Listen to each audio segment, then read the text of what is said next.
দেখেন আমার প্ল্যানস আর স্বপ্ন অনেক বছর ধরেই ছিল, ডিউরিং ইভেন মাই প্লেয়িং টাইমস।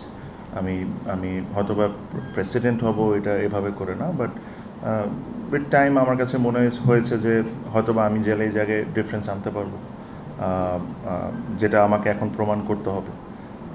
সো এটা একটা প্রসেসের মধ্যেই ছিল। সো টাইম টু টাইম এই জিনিসটা নিয়ে করেছি। Was year and half was extremely challenging.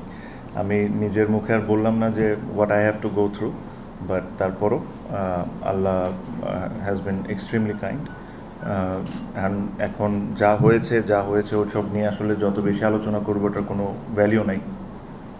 আমি আশা করি যে স্বপ্ন আমি দেখেছি, যে কারণে আমি লাস্ট 1.5 বছর 2 বছর তার আগের থেকেই একটা জার্নিতে ছিলাম, ওই জার্নিটা আমি এখন ফুলফিল করতে পারি। এটাই হলো সবচেয়ে বড় কথা, যে 4 বছরে যে দায়িত্ব আছে, 4 বছরে এমন কোনো কিছু করে দিয়ে যেতে পারি বাংলাদেশ ক্রিকেটে। সো এটা যেরকম বাংলাদেশ ক্রিকেটের জন্য বেনিফিটেড হবে। ফিলিং অবশ্যই ভাই, মানে ইট ইজ এ রেসপন্সিবিলিটিস। ফিলিংটা মানে I don't have any extra feelings যে আমি কিছু হয়েছে বা বড় কোনো কিছু হয়ে গেছে। আমার কাছে মনে হয় যে এটা একটা ম্যাসিভ রেসপন্সিবিলিটি। আর যেহেতু টাইম টু টাইম এসব নিয়ে আমি অনেক কথা বলেছি, আমি বলেছি যে আমি এটা করতে চাই, ওটা করতে চাই। This is a time where I prove myself to everyone. Identity আমার জন্য ম্যাটার করে না, আমার জন্য ম্যাটার করে যে মানুষের কী ইন্টেনশন। আমাদের 25 জন ডিরেক্টরের ইন্টেনশনটা যদি ঠিক থাকে আর রাইট ওয়েতে থাকে, এটাই আমাদের এই মুহূর্তে বাংলাদেশ ক্রিকেটের দরকার। লাস্ট 1-1.5 বছর 2 বছরে প্রচণ্ড পরিমাণ নেগেটিভিটি, অনেক কিছুই বাংলাদেশ ক্রিকেটকে ফেস করতে হয়েছে। আমি মনে প্রাণে আশা করি আজকের ইলেকশনের পর আমরা একটা পজিটিভ ওয়েতে সামনের দিকে আগাতে পারবো। ক্রিকেটের উপরে কোনো ধরনের কোনো স্যাক্রিফাইস করা হবে না। প্লেয়ারদেরকে যতটুকু রেসপেক্ট করার দরকার, not only the current cricketers, all the ex cricketers, every stakeholder in Bangladesh cricket will be respected, যেটা লাস্ট হয়তো বা 1-1.5 বছরে এখানে একটু ঘাটতি ছিল। এই জিনিসগুলো আমাদের ঠিক করতে হবে। আমি আপনাদেরকেও একটা জিনিস রিকোয়েস্ট করব, অনেক ধরনের আলোচনা হয়েছে, অনেক ধরনের কথা বলা হয়, সব কিছু হয়। আপনারা অবশ্যই ক্রিটিসাইজ করবেন আমরা যদি কোনো খারাপ কাজ করি বা আমাদের যদি কোনো ভুল হয়, ওটা নিয়ে আপনারা অবশ্যই আলোচনা করবেন, এটা আপনাদের অধিকার, আপনারা অবশ্যই করবেন। বাট আমাদের সবার একটা জিনিস মাথায় রাখতে হবে, যেটা হলো বাংলাদেশ ক্রিকেটের যে রেপুটেশন ড্যামেজটা হয়েছে ওয়ার্ল্ড ওয়াইড, এই জিনিসটা কিন্তু আমি একা ঠিক করতে পারবো না। এখানে আপনাদের প্রত্যেকজনের আমার সাপোর্ট দরকার হবে। আর প্রত্যেকজন আই এম শিওর যেখানে এই রুমের মধ্যে এমন কেউ নাই যে চায় না যে বাংলাদেশ ক্রিকেটকে ওয়ার্ল্ড ওয়াইড পজিটিভলি দেখুক। আই এম শিওর প্রত্যেকজন জার্নালিস্ট, প্রত্যেকজন যারা বিসিবিতে কাজ করেন, ডিরেক্টরস, প্লেয়ার্স, এভরিওয়ান। বাট আমি আশা করি আপনারা এটা বুঝেন যে লাস্ট 1-1.5 বছরে যা হয়েছে ওটা ঠিক ছিল না বাংলাদেশ ক্রিকেটে। আমি এখানে কাউকে দোষারোপ করবো না, কারোর দিকে আঙ্গুল দিব না, বাট যেটা হয়েছে ওটা অ্যাডমিট আমাদের করতে হবে। আর আমাদের যদি এই জায়গার থেকে বের হয়ে আসতে হয়, এটা আমার পক্ষে একা করা সম্ভব না, এটা আপনাদের সবার সাপোর্টটা আমার দরকার হবে। আমরা একসাথে মিলে এই যে বাংলাদেশ ক্রিকেটের যে রেপুটেশন ড্যামেজটা হয়েছে, এই জিনিসটা আমাদের ঠিকঠাক করতে হবে। তার মানে এটা না যে যদি কোনো ভুল হয় আমাদের, যে ওটা নিয়ে আপনারা আলোচনা করবেন না। আপনারা অবশ্যই আলোচনা করবেন, আপনারা অবশ্যই ক্রিটিসাইজ করবেন, এটা আপনাদের রাইট। আর হয়তো বা আপনাদের এই ক্রিটিসিজমের দেখে, যেটা সঠিক ক্রিটিসিজম, ওটা দেখে হয়তো বা আমরা ওই জায়গায় কাজ করে জিনিসটাকে ভালো করতে পারবো। সো এটাই আমার বলার। আই এম শিওর 4 বছরের জন্য আমি অনেকবারই আপনাদের সাথে কথা বলবো, অনেকবারই অনেক ইস্যুতে আসবে। আমার প্ল্যানস কী কী আমি টাইম টু টাইম আপনাদেরকে জানাতে থাকবো। আর আশা করি যে আমরা সবাই মিলে, the board members, cricketers, all stakeholders, media, and every person in this country will take Bangladesh cricket forward. আমি এটাই আশা করি। দেখেন, আমি যে ক্যাটাগরি থেকে নির্বাচন করেছি, আমি ওই ক্যাটাগরিতে আমার কাছে মনে হয় যে প্রচণ্ড পরিমাণ কন্টেস্ট হয়েছে। আপনি দেখেন যে একজন এক ভোটের কারণে ডিরেক্টর হতে পারেনি।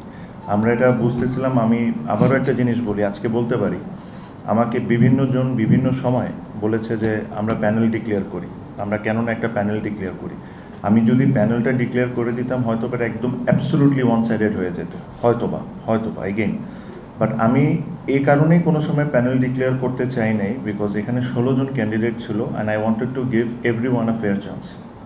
এই কারণেই আমরা ওই অনুষ্ঠানটাও একসাথে করেছি। ওনারাও কিন্তু ওই জিনিসটা বিশ্বাস করেন যে everybody got a fair chance, and that is one of the biggest reason we didn't announce the panel. আপনি যদি বিগত মোটামুটি অনেক ইলেকশনে দেখবেন প্যানেল অনেক সময় হয়েছে, অনেক সময় হয়নি, বাট আমার প্যানেল না দেওয়া বা আমরা প্যানেল না করার সবচেয়ে বড় রিজন ছিল যে আমরা এই 16 জন মানুষকে এনাফ অপরচুনিটি দিই যে ওনারা করতে পারেন। এগেন জেলা বিভাগ, আমি আমি হয়তো বা একটা কমিটি ওই সময় প্রেসিডেন্ট ছিলাম, but I do not control those things. আমি এটা কন্ট্রোল করে ডিসিস, ওনারা কাকে কাউন্সিলরশিপ দিবেন না। আর এই ফুল ইলেকশন প্রসেসটা ওয়াজ কন্ডাক্টেড বাই ইসি। আমি এতটুকু আপনাকে বলতে পারি, আমার তরফ থেকে আমার যতটুকু ফেয়ার থাকার দরকার ছিল আমি চেষ্টা করেছি পুরোপুরিভাবে জিনিসটা করার। আর ইলেকশনটা ওয়াজ আমার কাছে মনে হয় ভেরি নাইস অ্যান্ড স্মুথলি যা হয়েছে। একটা ইলেকশন টাইপ ভাইব ছিল। আই এম শিওর হয়তোবা আপনারা আজকে অন্য জায়গা থেকে লাইভে দেখেছেন, বাট যদি আপনারা ওই জায়গায় থাকতেন আপনারা বুঝতেন যে এখানে একটা টেন্স অবস্থা ছিল, যে কে জিতবে কে হারবে, সবাই টেন্সের অবস্থায় ছিল। যে কেউ যদি এক ভোটেও পাস করে আর মানে ইলেকশনটা কেমন হয়েছে তো আমার বলার দরকার নেই। আবার রিকাউন্টিংও হয়েছে, বিকজ এক ভোটে পাস করার পর আমি শিওর যে এক ভোটে হেরেছে তার অধিকার আছে যে সে রিকাউন্টিং ক্লেম করার। আমি যতটুকু দেখেছি ওই সময় আমি ওই জায়গায় ছিলাম, তো তখন ইসিকে রিকোয়েস্ট করা হয়েছে, ওই ক্যান্ডিডেট রিকোয়েস্ট করেছেন, তারপর এটা রিকাউন্টিং হয়ে দুইজন ক্যান্ডিডেটই, যে 41টা ভোট পেয়েছেন আর যে 40টা ভোট পেয়েছেন, দুইজনই ওনারা উপস্থিত ছিলেন। ওনাদের সামনে আবার যখন রিকাউন্টিং হয় and then the result was announced.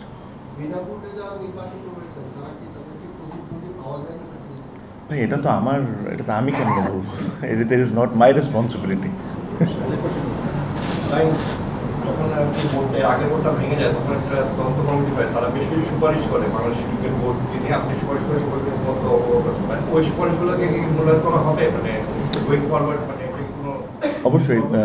দেখেন, I am sure there are lot of things or loopholes, যেটা আমরা সবাই মিলে যদি এটা এক মনে করি তাহলে অবশ্যই এটা নিয়ে আমরা যখন পরবর্তী এজিএম হবে এটা নিয়ে আমরা আলোচনা করব। এখানে বিসিবি বোর্ডের মতো না যে ধরেন আমরা 12 জন 13 জন মানে একটা জন বলে দিলাম জিনিসটা হয়ে গেল। We have to deal with 192 councillors.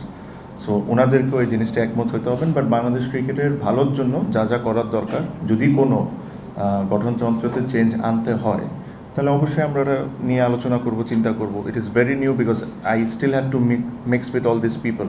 আমি এখানে হয়তো বা অর্ধেকের বেশি মানুষকে চিনি না, আমি ফার্স্ট টাইমের মতো ওনাদের সাথে পরিচয় হয়েছে।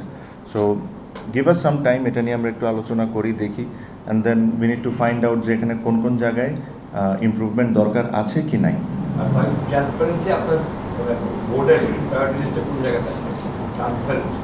মানে এটা আশা করি যে যতটুকু বেশি আমরা ট্রান্সপারেন্ট থাকতে পারি, বিকজ আই এম শিওর আমি এমন কোনো কাজ বা আমার বোর্ড মেম্বার এমন কোনো কাজ করুক যেটার জন্য আমরা বিতর্কিত হই, এটা আমি অবশ্যই চাবো না। আমার তরফ থেকে না, আমার পুরো বোর্ডের তরফ থেকে আমরা এতটুকু বলতে পারি যে আমরা সবাই চেষ্টা করব উইথ ফুল অনেস্টি, আমরা যা যা করার দরকার আমরা তা করব। এর মধ্যেও আমি কিছুক্ষণ আগেও বলেছি, I am sure we will do mistakes and we are human, we are bound to do mistakes, but ওই মিস্টেক্সটাকে কত তাড়াতাড়ি আমরা ঠিক করতে পারি, that will be something that I look forward to. দেখেন, চ্যালেঞ্জেস অবশ্যই আসবে। আপনি আজকে আমার ইলেকশন ছিল, I was extremely busy yesterday. তারপরেও আমি তাদের সাথে বসেছি, দুই পার্টির সাথে বসেছি। আমি দুই পার্টিকে ডেকে নিয়ে এসে একটা সলিউশনও দিয়েছি। যেহেতু দুই পার্টির কারোর কাছেই কোনো পেপারস ছিল না, কোনো কন্ট্রাক্ট ছিল না প্লেয়ারদের, তো আমি তো বোর্ড হিসাবে কোনো সিদ্ধান্ত দিতে পারি না। কেউ যদি বলে যে আমি 1 টাকা পাই আর কেউ যদি বলে যে আমি 2 টাকা পাই, এটা প্রমাণ করার জন্য তো আমার হাতে কাগজ থাকতে হবে। যেহেতু কোনো প্লেয়ারের কাছে কন্ট্রাক্ট ছিল না, তো এখানে আমি সিদ্ধান্ত কোনো দিতে পারি না।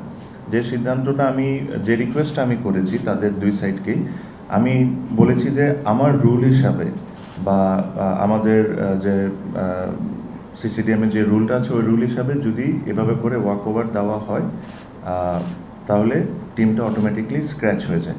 এগেইন, ফার্স্ট ডিভিশন সেকেন্ড ডিভিশনের কারণটা পুরো ভিন্ন ছিল। যখন ওই টিমগুলোকে আমরা ডিসাইড করেছি যে রেলিগেট করব না, এই ডিসিশনটা কিন্তু আমি নিই নাই, সব 44টা টিম মিলে একমত হয়েছে দেখে এই ডিসিশনটা এসেছে। সেম জিনিসটা আমি আজ ওনাদেরকে একটা জিনিস বলেছিলাম যে দেখেন আপনাদের কাছে দুইটি অপশন আছে। একটা অপশন হলো আপনারা প্লেয়ার আর ক্লাব যদি এভাবে করে ডিভাইড থাকে তাহলে আমার হাতে আর কোনো কিছু করার থাকবে না, ব্রাদার্স অটোমেটিকলি রেলিগেটেড হয়ে যাবে। This is option 1। The option 2 ওয়াজ আপনারা ক্লাব আর প্লেয়াররা একটা নেগোশিয়েট করে নেন, নিজেরার মধ্যে কথা বলে আপনারা এই 12টা টিমকে যদি একটা চিঠির মাধ্যমে যে এই ম্যাচটাকে আমরা রিম্যাচ করতে পারি নাকি for the sake of cricket, হ্যাঁ, আর পরবর্তী 2টা ম্যাচ আপনারা খেলতে চান, যদি সব টিম একমত হয় তাহলে যদি এটা আমাকে আপনারা প্রেজেন্ট করেন, প্রত্যেকটা টিম সাইন করে 11টা টিম সাইন করে আমি এই জিনিসটা বোর্ডে প্রপোজ করতে পারি। বোর্ডে প্রপোজ করে এই জিনিসটাকে যদি ওই ক্রিকেটের স্বার্থে এই জিনিসটা আমি আপনাদের জন্য হয়তোবা করার চেষ্টা করব। বাট আনফর্চুনেটলি যা আমি লাস্ট আজকেও শুনেছি, আমি আজকে ইলেকশনের মধ্যেও এটা নিয়ে ডিল করছিলাম, আনফর্চুনেটলি প্লেয়ার্স আর ক্লাবের মধ্যে ওই নেগোসিয়েশনটা ফেল করেছে।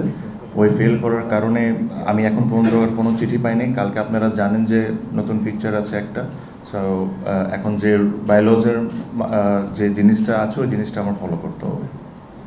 আমি ভাই ওকে। বোর্ড যায় বোর্ড আসে, কিন্তু বিসিবি টিভি আসলে আরো মুখ দেখে না, এবার কি আদৌ দেখবে? ভাই আমার মনে হয় বিসিবি টিভির আগে আমার আরও অনেক ইম্পর্টেন্ট কাজ আছে ওগুলো করার, বিসিবি টিভি পরে। Thank you.